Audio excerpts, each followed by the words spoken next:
समय प्रारंभ।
कर्मचारियों का मजाक उड़ाया जाए।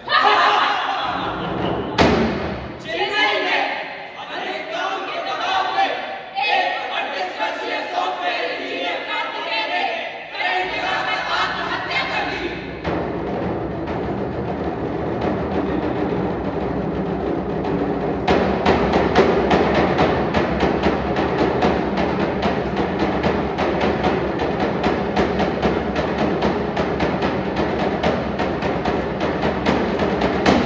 धिक्कार!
करने को बाध्य है, इसका अंदाजा सहज ही लगाया जा सकता है।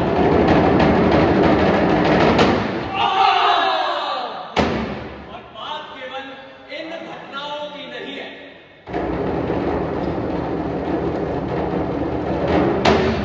नमस्कार, मैं आज की खबरें कुछ यूं हैं। द टाइम्स ऑफ इंडिया की रिपोर्ट के अनुसार साल 2023 में मैकिंसी ने 30 देशों का एक सर्वेक्षण किया, जिसके अनुसार 60% लोग अत्यधिक थका हुआ और चिंतित महसूस करते हैं। आयोग के अनुसार पिछले वर्ष भारत में 1 लाख से अधिक लोगों ने अत्यधिक कार दबाव के चलते अपनी जान गंवाई है। हालांकि आयोग के दावे के तहत सच्चाई तो और भी भयावह है।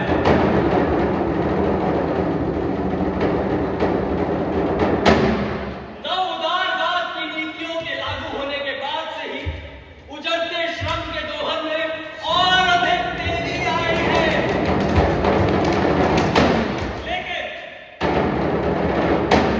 नई श्रम संहिताओं में ओवरटाइम की इस परिभाषा को खत्म कर पूरक कार्य और अनिरंतर कार्य की लचकदार भाषा के बहाने अतिरिक्त मजदूरी को खत्म करने की मजदूर विरोधी चाल चली गई।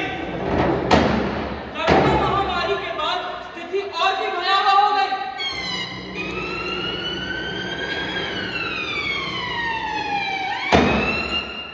एक और देश में 32 करोड़ लोग बेरोजगारी से मर रहे हैं और वहीं दूसरी ओर किसी नौकरी या किसी पेशे में लगे लोग लगभग 60% लगे लोग लगभग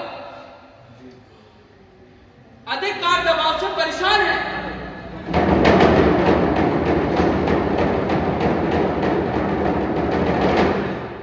ऑर्डर ऑर्डर। अत्यधिक कार्य दबाव से होने वाली मौतों या साफ शब्दों में कहें तो व्यवस्था जनित हत्याओं पर सिर्फ अफसोस जताने से कुछ हासिल नहीं होगा। एक तरफ इस व्यवस्था में मुनाफे की आवक का शिकार होते लोग हैं, दूसरी ओर अत्यधिक कार दिवस की वकालत करने वाले धन पशु के उपदेश है।